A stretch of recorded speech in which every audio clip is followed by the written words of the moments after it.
Hi, this is Adam Eliyahu Berkowitz from Israel 365 News, coming at you live from the Golan. I have someone here who's going to make order out of craziness.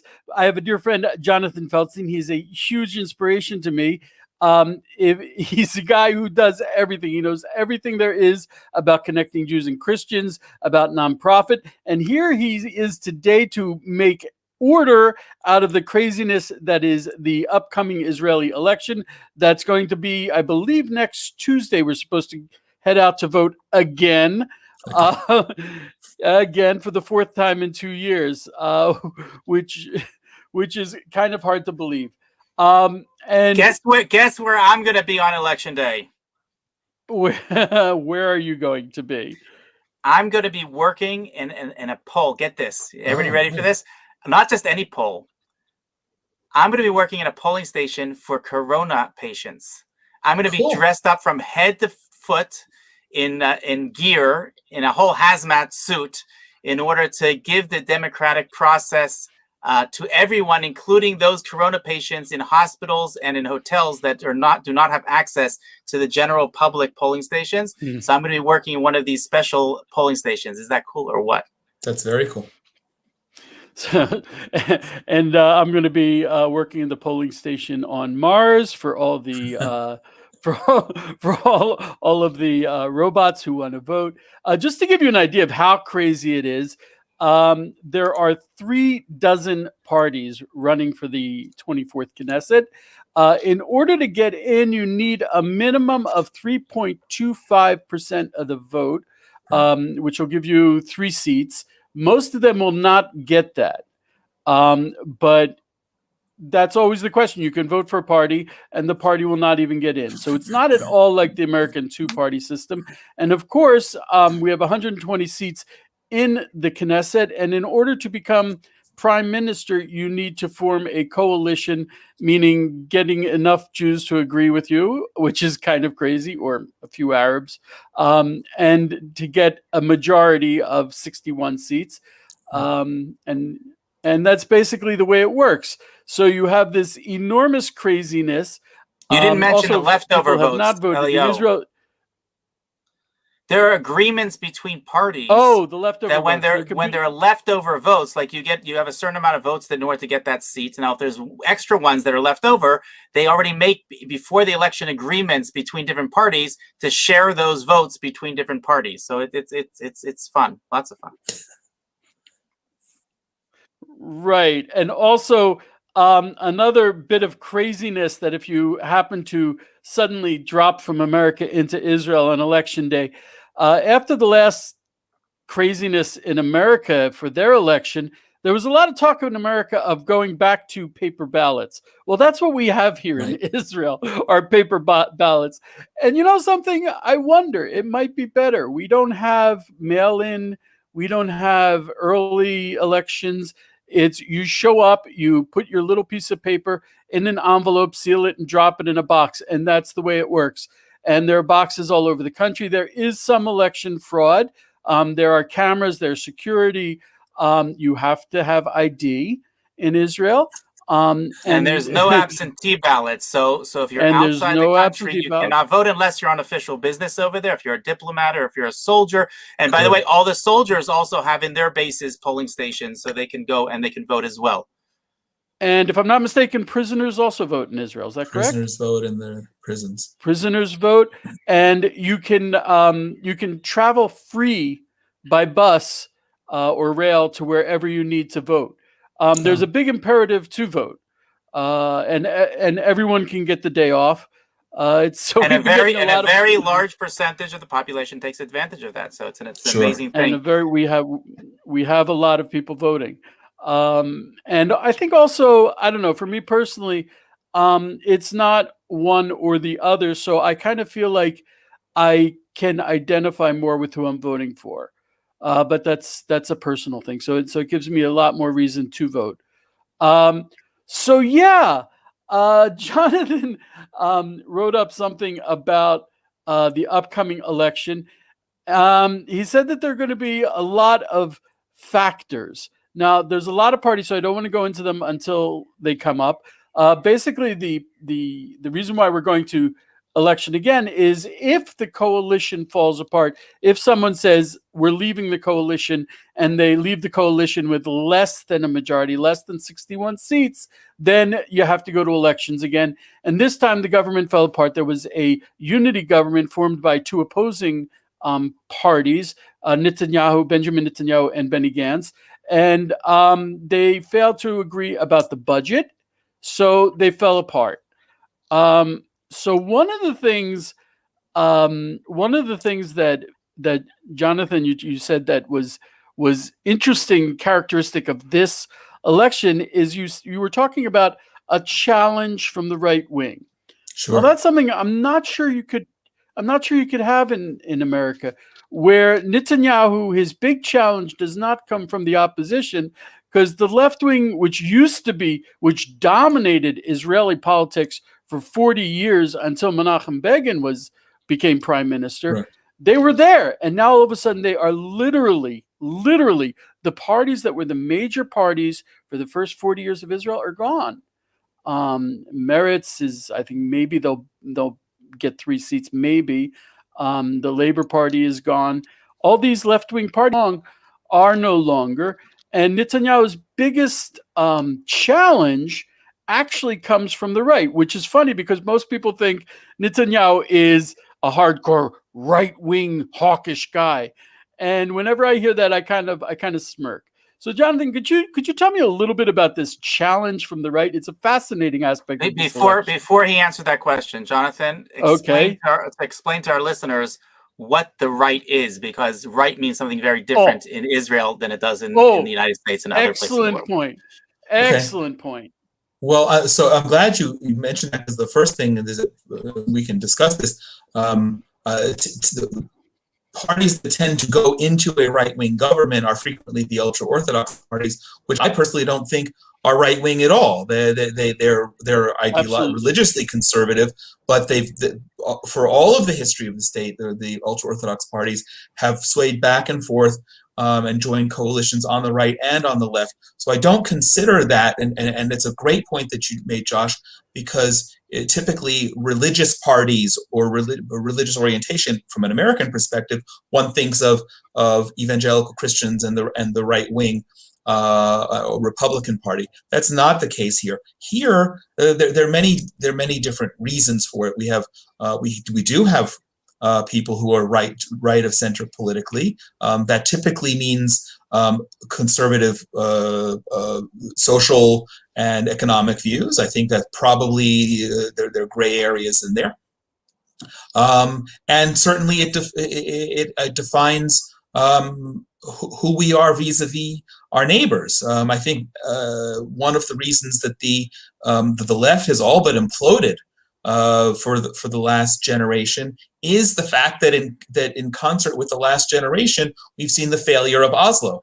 And everyone who went into Oslo wide-eyed and hopeful that we were going to have peace, and realized that we don't have peace. And we brought in this guy named Arafat, and he lived in Ramallah, and he was no less a terrorist. And whether Fatah now or the PA is any more or less terrorist than Hamas is, or the other factions we can get into, but we don't have peace, and they don't want peace anymore. So I think the Israeli electorate has just awakened to the realization that to vote for a party that has or has had an ideology of giving up territory, as in what's sitting behind you, Josh, or where I'm living, or the Golan for that matter, regardless of who's recognized our sovereignty over these places, that's defined, I think, the majority of the Israeli public. Of course, we come with a more conservative political orientation, conservative religious orientation. We're mostly, even if we're not all Orthodox Jews, we're mostly traditional Jews, and so the right wing is defined by today, I think, correct me if I'm wrong, 4 or 5 political parties that have the chance to make it into the Knesset, some of which are more nationalist and broad-based, and some of which are more religious-based. And it's the go ahead. I'm wondering. You mentioned Oslo, which is absolutely true. It's the Biden's administration now is dominated by people who are pushing the two-state solution, and it's almost as if people would be saying, "Oh, they're pushing it because there must be some receptiveness to this in the region," and there is not. We refer to the young Arabs as the Oslo generation. They're the ones. It's the Oslo, the Oslo. What do you call it? Not jihad. Intifada. Intifada. It's the Oslo Intifada. Did you get his pun though? Did you get Jonathan's pun? I'm sorry, I missed that. Why-eyed. Why-eyed. Jonathan got it. Okay, one person got it. Okay. I said why. I'll take credit. and also, I mean, Israelis. We used to get rockets on our heads. There's, everyone's been touched by it, and you can't. At one point, you have to wake up and smell the coffee. But at the same time, there's also a demographic shift where there's a lot of religious people, and they're getting to be more and more because we're the ones having kids. We're the ones raising our kids that way.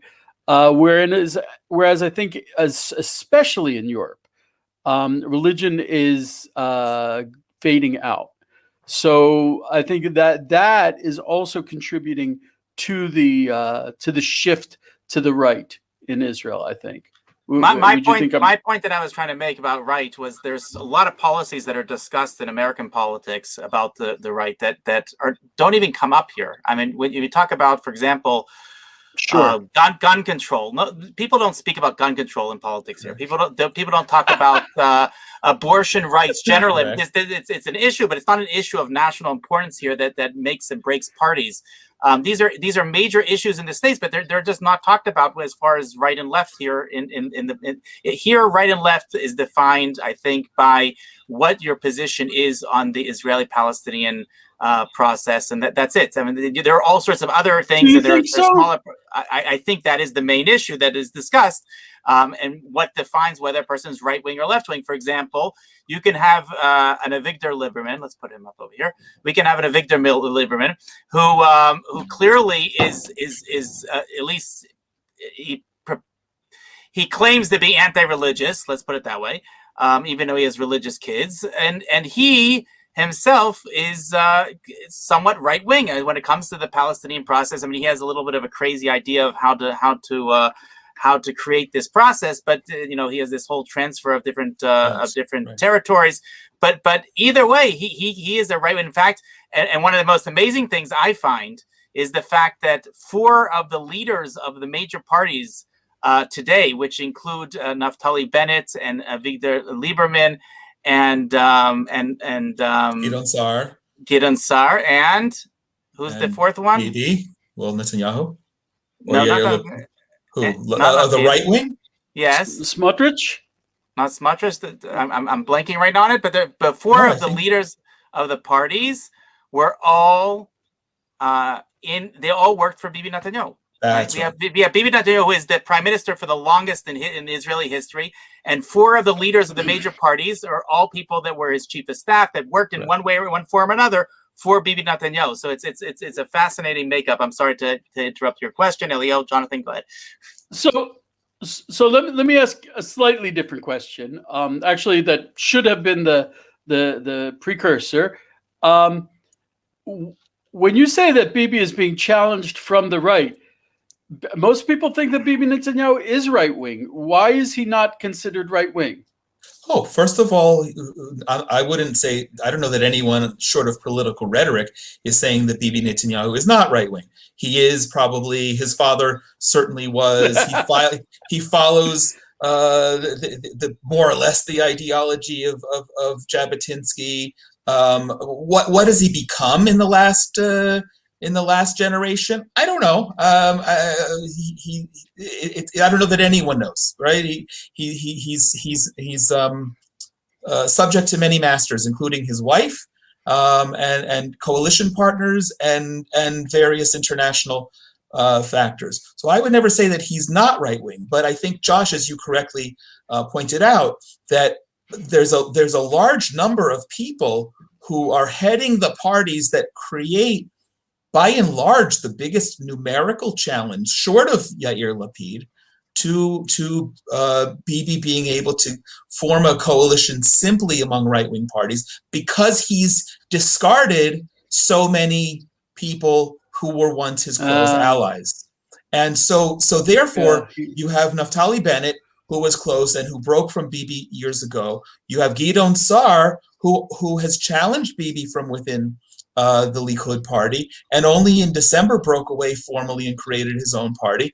Lieberman, who was done with Netanyahu long ago, and many other people. And by and large, they're all right-wing to one degree or another. Certainly, if you use the litmus test that Josh said, because there's a wide range of social areas. And if you add those three together, those three parties together, you've got more than 30.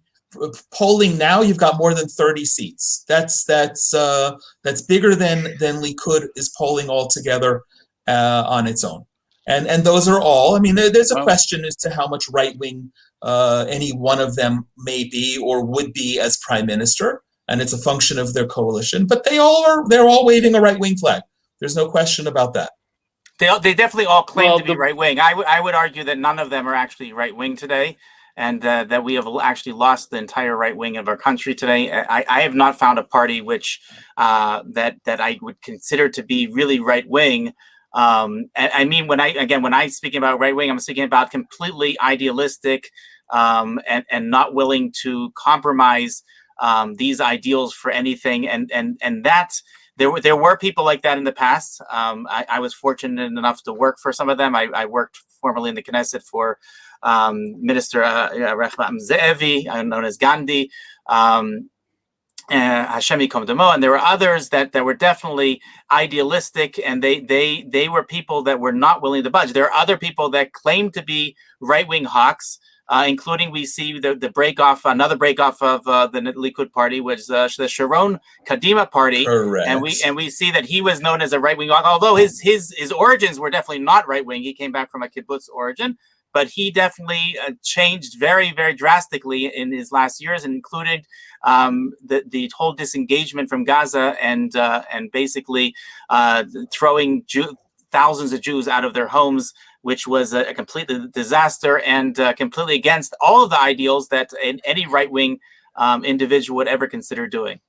So that's a great point, Josh. My question, which is a little more than rhetorical, anyone who's of right wing and of the national significance, that's not a right word, it's judgmental, but who has the standing to be considered as prime minister today, also has to form a coalition. So I would think none of us, before Ariel Sharon was elected prime minister, would have ever said he wasn't right wing.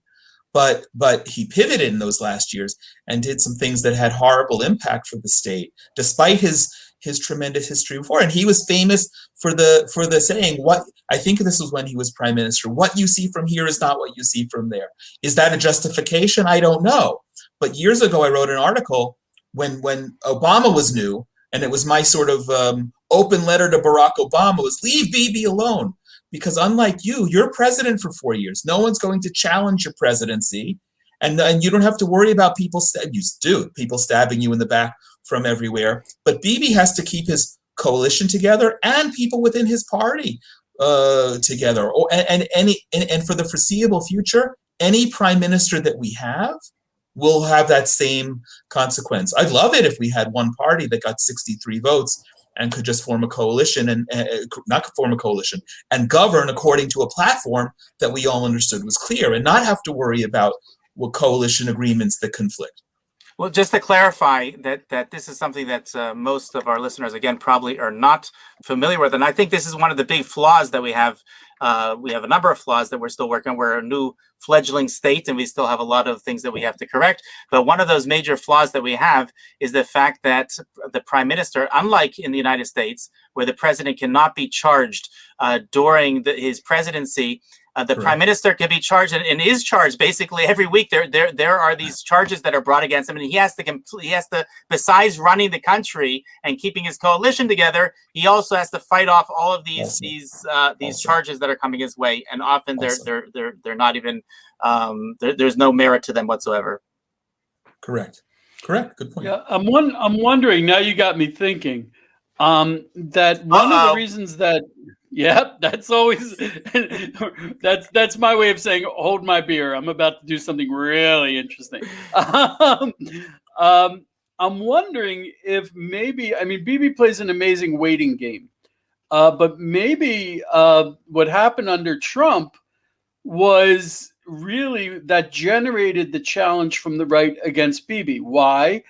Because when we had Obama, and when we had presidents who weren't so open to us, and when we had all of Europe pushing this two-state solution, land for peace, Oslo, whatever name they wanted to give it, whatever name worked this week, then you had to play a waiting game, and you weren't really free to be right-wing as the prime minister of Israel.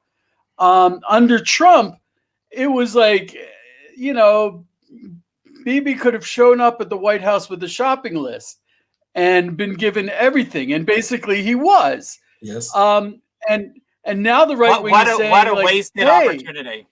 That I was going to wait for Josh because the one thing, you know, and I know there are a lot of factors, but a year ago now, he was talking about before the election, after the election, we're going to annex Judea and Samaria, 30%, 60%, whatever percent it was, and then someone in the White House slapped him on the wrist and said, no, and he did it. And by the way, that was certainly by any litmus test, that's a measure of being right wing, right? Yes and no. I mean, they were talking initially about the Jordan Valley, and I think there's a consensus across the board here in the country about the Jordan Valley being annexed, and that wouldn't have caused such waves as the rest of Judea and Samaria is concerned. So it's like Jerusalem or the Golan in the world. When people talk about united Jerusalem or they talk about the Golan Heights, people think that this is something that's an issue here. Again, this is not an issue. We consider to be the vast majority of Israelis consider the Golan Heights and Jerusalem to be completely be part of the state of Israel, and this is not. There's no question that these are parts, and I think the Jordan Valley also would have had a very wide consensus, a very broad consensus when it comes to that. So the only thing that stopped Bibi from doing that, from annexing at least the Jordan Valley or granting it sovereignty, and even more clear was prayer on the Temple Mount.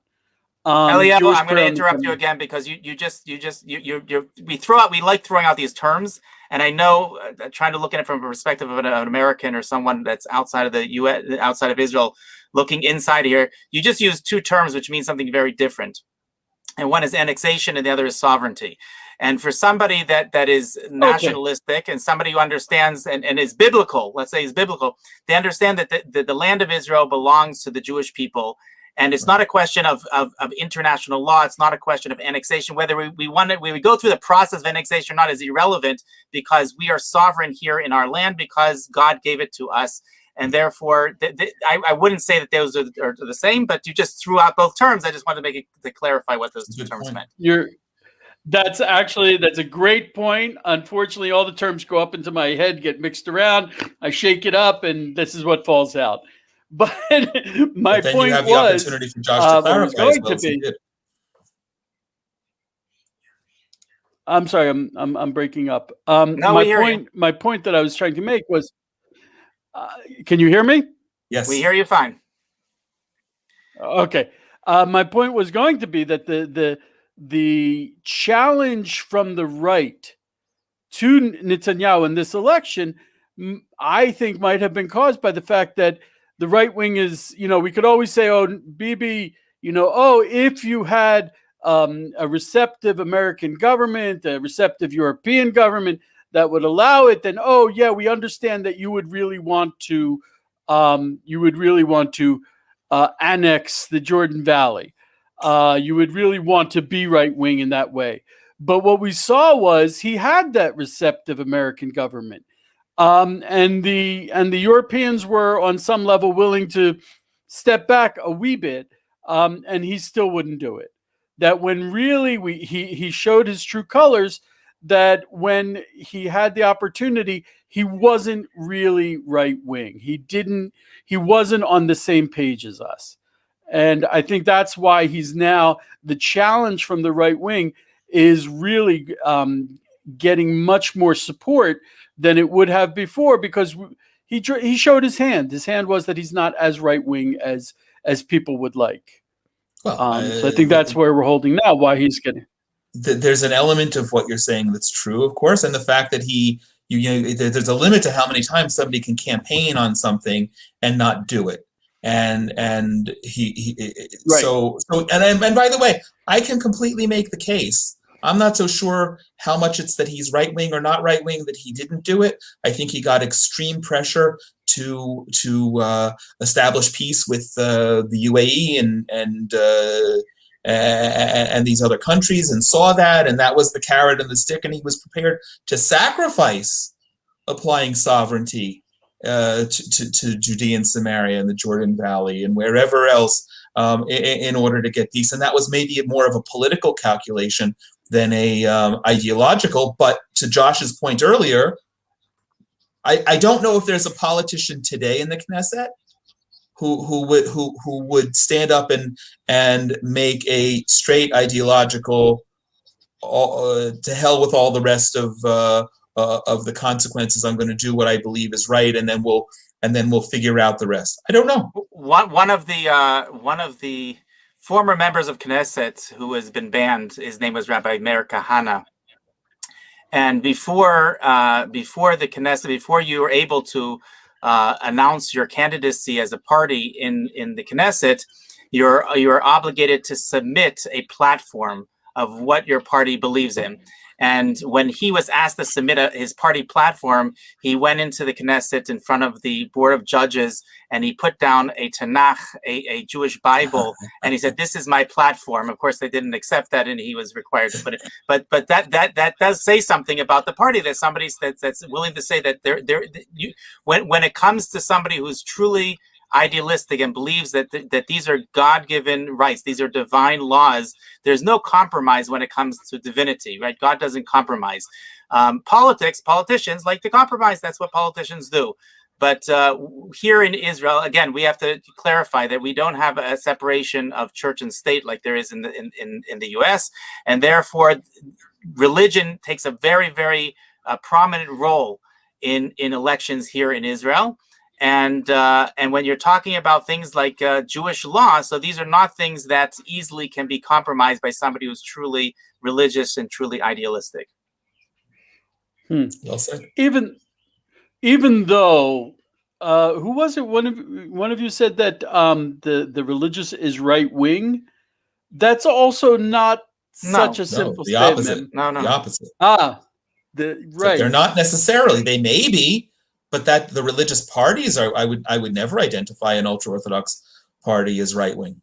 They're ultra-Orthodox parties. Well, there's religious parties and religious parties. Let's define different religious parties. You have the Haredi party, which are translated as ultra-Orthodox, whatever that means, and then you have the national religious parties, which are different, completely different animals. I mean, when you're talking about the Haredi world, the ultra-Orthodox world, they like the Arabs, often reject the idea of Zionism, even though they've jumped on board to take advantage of the system, but they do not consider themselves Zionists. They consider this to be a temporary stepping stone to get to an eventual religious theocracy in the country. So until we get to that, in fact, it was the rule in many of the religious parties, the ultra-religious parties, that they were not allowed to have a minister in the government, because to be a minister in the government, you have to create policy for that government. You're representing the state of Israel. So they weren't willing to do that. They were willing to have deputy ministers that were able to pretend like they were in the ministry, but they actually create policy for a country which they don't believe in. That was a step that many of them were not willing to take. And unfortunately, I think that one of the, again, we talked about flaws before, and I will be the first one to say, and I just finished another program before we got into this one. We were talking with Rabbi Dov Lippman and others about how fortunate, when we spoke to any of our grandparents, 70 plus years ago and said, we would be in a state of Israel today with millions of Jews arguing about these petty things about which party we should join and we should vote for. And in this Jewish democracy, in a Jewish government with a Jewish army, they would think that, what are you, nuts? I mean, you have everything. You're watching a miracle come true, and you're arguing over these petty things. But so we are very fortunate that we're meriting to be in a day and age where we're able to be, we're not at the gates of Auschwitz anymore. We are living in truly prophetic times. But that having said, we have to recognize that there are different flaws to the system. And I think another major flaw to the system is allowing people into the system which reject the system. If you have somebody that's coming into to Congress, right, and saying, I want to be a U.S. congressman, I'm from the Al Qaeda party, and my platform is to completely wipe out the American government. Okay, you can argue that there are some representatives in the U.S. that are not so kind to the U.S. system, but on the other hand, they don't make it a stated goal that their goal is to wipe out the government. That would be sedition. Nobody would ever consider having. But we actually have members of the Knesset that say openly that they want to destroy the country. It's absolutely ludicrous. It is scandalous. And it's getting worse. They're not toning down their rhetoric. If anything, I think especially in this election, because you're speaking, of course, about the Arab parties, I hope. Okay. They're the third largest party, if I'm not mistaken. Presently, but the polling is not indicating. So, but there's a big question about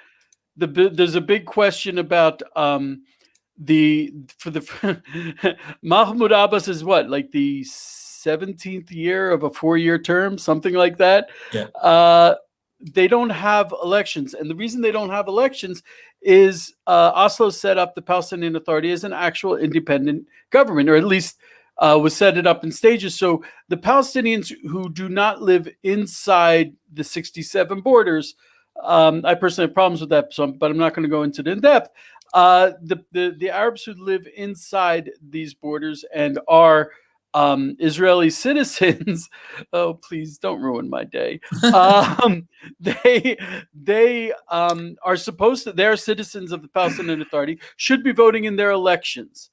And now, one of the main advisors to Yasser Arafat, Ahmed Tibi, Dr. Ahmed Tibi, is a member of our Knesset. It is crazy. It is absolutely nuts that we are accepting people that their stated goal was that they vowed to wipe Israel off the map, and we're allowing them to represent the Israeli government as members of our Knesset. But by the way, so to digress, if you will, from the right to, as long as we're speaking about the Arabs, that what's unique this time is you had a split of the joint list, whereas they were the third largest party in the current Knesset, and now you've got the joint list running as 3 parties, and Ram, which is a Islamic party, running on its own. And I don't know much about Mansour Abbas, who's the head of this Islamist Arab party, but I read somewhere that based on how the numbers fall out between the Jewish parties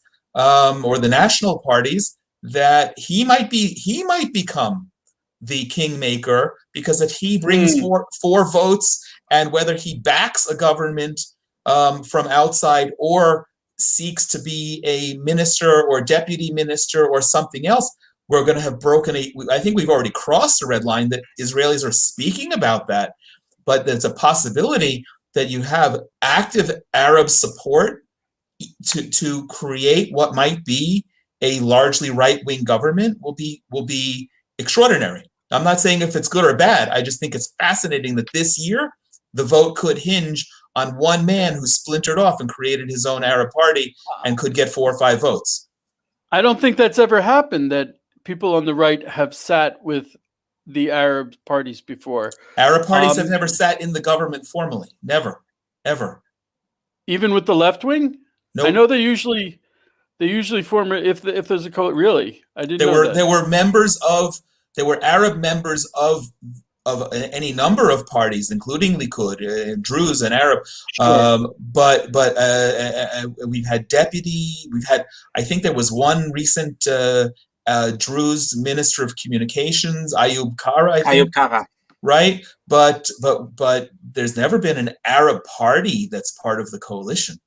One of the most interesting things that just happened last week was in the Meretz party. There is a member of the Meretz party who is an Arab, and he came out against the LGBT community because he comes from a very conservative background, and which the Meretz party on one hand is pro-Arab and they're also pro-LGBT. So they were really conflicted as to how to react to this, and I think they may have lost a lot of votes, thank God, because of this this statement. So Americans have got to listen to this, because you're going to be facing that soon. Because of course in America the left wing is like very pro. The Democrats are very pro Muslim, very pro Arab, but when you get right down to it, the values are vastly different. They have short-term goals in common, as some people have noted, which is power, which is dismantling the Judeo-Christian right wing. But at the same time, they're at odds when it comes to the long-term goals. Wow. So if that happened in Israel, that's going to get to America. That's pretty clear. Yeah. So we're getting this challenge to Bibi from the right. The left wing is pretty much falling apart, if they haven't fallen apart already. So could you tell us, like, who exactly is the challenge from the right? We hear a lot about Gideon Sa'ar. Who is he? So Gideon Sa'ar is a former longtime member of Knesset from the Likud party, former both member of Knesset and Likud party. He resigned from Knesset when he resigned from the Likud party last year. I don't remember the precise years, but I think Josh mentioned before how he's one of the ones who was a very close ally and confidant of Bibi Netanyahu. Gideon Sa'ar has served in 2, 3, maybe even 4 real capacities in previous governments. But unlike most others inside the Likud party, he's been one of the ones leading the charge, or had been leading the charge within Likud to have a primary and replace Netanyahu as the head of the party. He lost that, I think, about 2 years ago, which put him further on the outs with Netanyahu, and he made a strategic decision to leave the party, pull a couple of people along with him, as well as gather some other people and form a new political party called New Hope. Can he be trusted to support Judea and Samaria? On paper, he says he is, and everything I've read about him, never met the guy, but everything that people say that he's more to the right than Bibi. But I see, to me, it doesn't matter what the title is, because I also recognize that unless he's got almost exclusive administrative control to form a government that doesn't have lots and lots of parties, then how much he can be trusted, or how much any one priority will be within a government that he might head will be muted at best. And that's the same for Naftali Bennett, who was also a close confidant and supporter of Netanyahu, but Naftali Bennett saw the light much earlier and broke away and joined so many different parties he's been associated with in the last decade, but I think he broke away and joined what was then the National Religious Party and became head of it, and broke away and created his own party, and then merged. Honestly, that's confusing to me, and I don't really understand all of it. But it's believed that he's right wing. How much can he be trusted in the same circumstances? I don't have an answer on that. I think one has to be put in the seat in order to be really understand. One more point I wanted to make about the Arab parties was Dr. Mordechai Kedar. He made a very interesting, I would say, observation. You see, he was in Air Force intelligence for decades, and he's one of the more brilliant men that I know, who is not afraid of anyone. And he said he surmised that the reason why the Palestinian Authority is suddenly going to elections, though we've yet to see if they're actually going to have the elections, was at the behest of the new Biden administration. Yeah. That they're trying to get the Palestinians to, I don't even want to say repackage themselves, put on some pretty wrapping to make themselves look presentable, by, in some case, making lip service to rejecting terrorism, rejecting the goal of wiping Israel and Jews all around the world. Can you please? I could just see the conversation. Can you please just stop saying "death to America"? It doesn't bear very well for us, our constituents over here, when we hear people screaming in the streets "death to America." Please, could you just tone it down a little bit? Yeah, and for example, just today I read in the news that the murderers, who they're not even human, they murdered the Fogel family. Right. How long ago was that? Several years. The anniversary was just a week or so ago. They went into a house on Leil Shabbos, on Shabbos night, and literally stabbed to death. 10 years. 10 years. 10 years. They stabbed to death a baby in his father's arm. Yeah. The father was asleep in a chair holding the baby, and they stabbed to death the father and the baby and the mother, and everyone except one daughter was killed. And they just got a 50% increase in salary. The murderers who are sitting in jail, they're being paid, and they just got a 50% increase in their salary from the Palestinian Authority, which America passed before Israel, the Taylor Force Act. So that would have stopped that payment, or at least stopped America subsidizing those payments. And so there was this, I think, an under the counter request from the Biden administration for them to repackage themselves, or at least make lip service to make it look like they were repackaging themselves, so that they would be more palatable, so that the Biden administration could justify reviving the whole two-state solution lie. But here's the great hook to that. Can I interrupt you a second? Here's the great hook. Sure. We don't know if next week we're going to have any kind of conclusive outcome and the ability to form a government. And if we don't, that means we'll go to a fifth election sometime probably next fall. It's unthinkable to imagine that, but that's as real a possibility as forming a government, maybe even more so.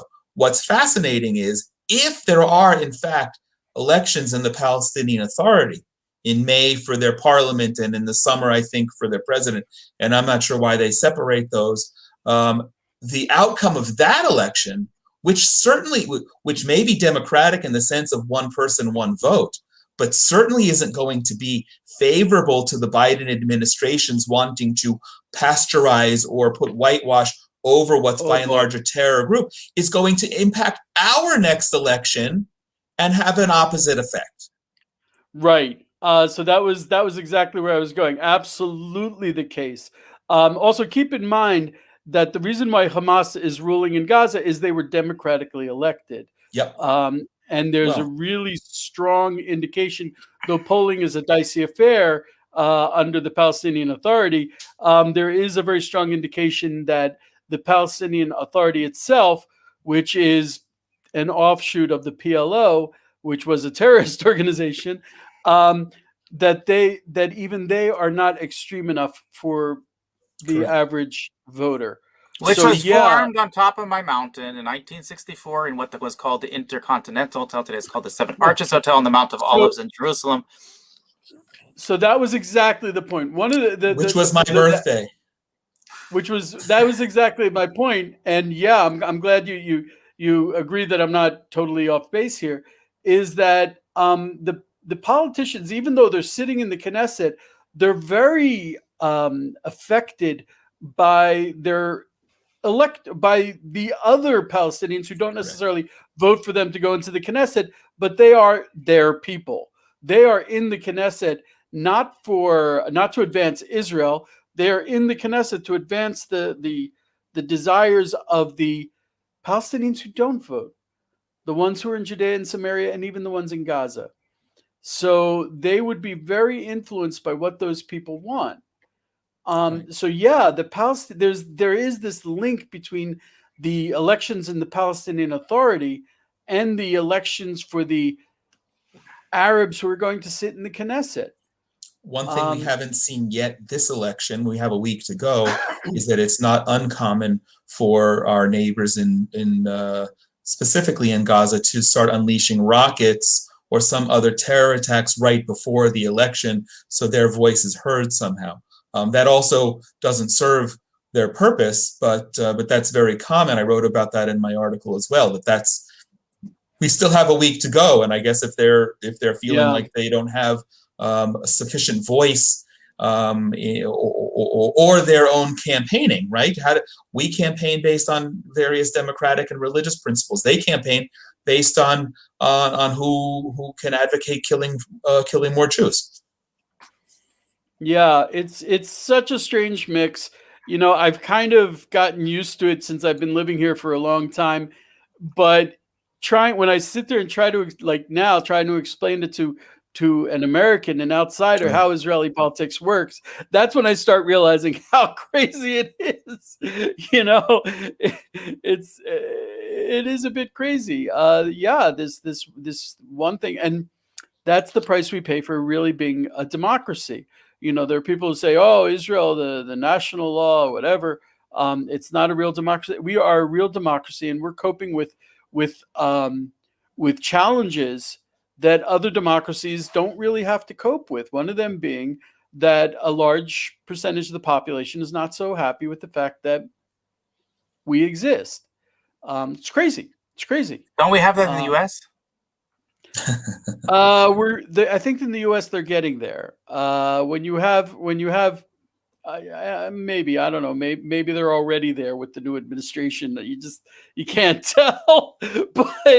but yeah, I mean, when you have open socialists in the Congress, that's kind of difficult to me. When you have yeah, I'm sorry, you're gonna say, John? Well, we had open socialists here, and to an extent we still do. I don't know that is a limitation of our democracy. I just think that Israel successfully matured beyond socialism. I think, yeah. And is a great point. You know, it's one thing to start a new country and pull all your resources and spread them out where whoever is making the decisions thinks the money needs to go on a socialist, on an economic basis, and one can argue that worked at the beginning of the state, but we've matured, we've grown up, and to see other countries, U.S. or anywhere else, reverting to that notion of that is I think proof of just tremendous stupidity, because it may have served its purpose, but there is no other example of socialism working like that. So I want to throw this in because I am the person who writes about Geulah, about redemption, about Messiah, about prophecy, about all this crazy stuff. That's what I do every single day. So I have to throw this in, that you suggested, and you got me thinking that it's not even a suggestion. I think it's a probability that we're going to go to the fifth elections here in Israel. You've got, I don't know what's going to happen with elections in the Palestinian Authority. We had a coup in Myanmar. We have crazy things happening. We just had this thing with the royal family in Great Britain. And the election in America, which is supposed to be the bastion of a stable democracy. The concept of government and leadership has taken such a beating in the last couple of years, has really been ripped apart in so many different ways. And I've spoken to so many rabbis who are saying this is to prepare the way for the only real leadership we should have, which is a leadership based in the one true God. If you don't have, and I'm not saying everyone must be under one leader, but I think if you don't have some aspect of I am ruling in the name of God, then the government is not going to be stable.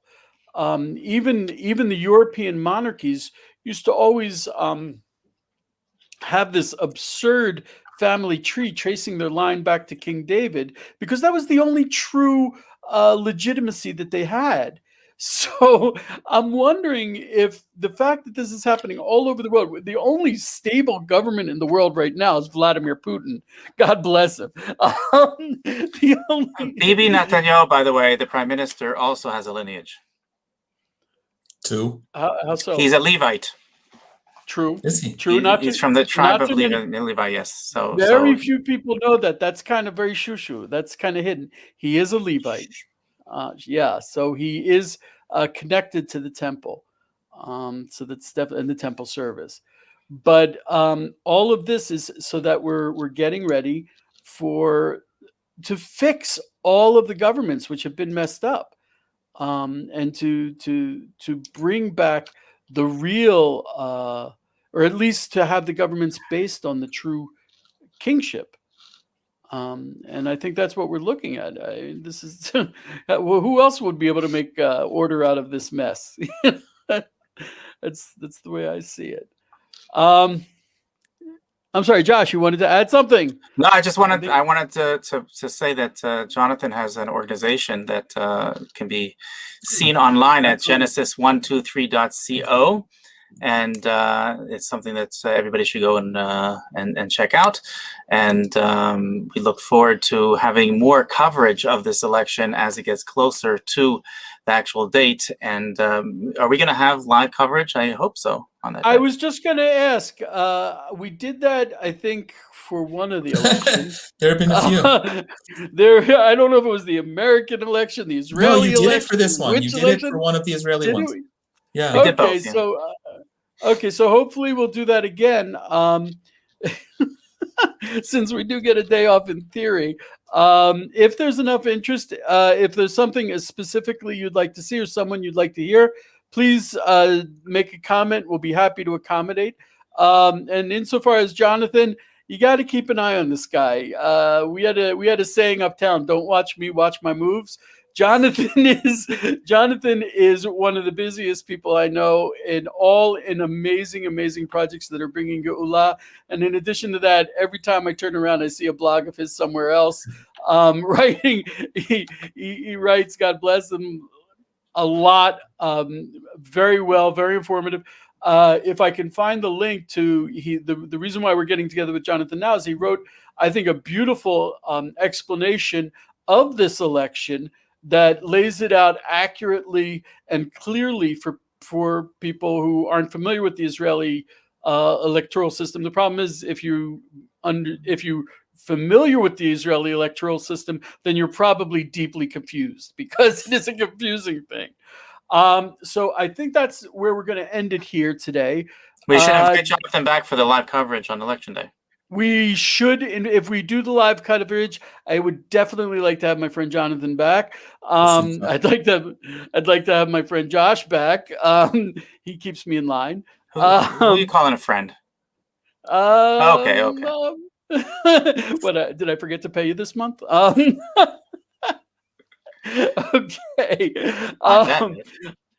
On that note, I'd like to thank everyone for joining us. It's really been a pleasure. I think I learned something, and hopefully I'll have a little more confidence when I go to vote next week. Thanks for joining us.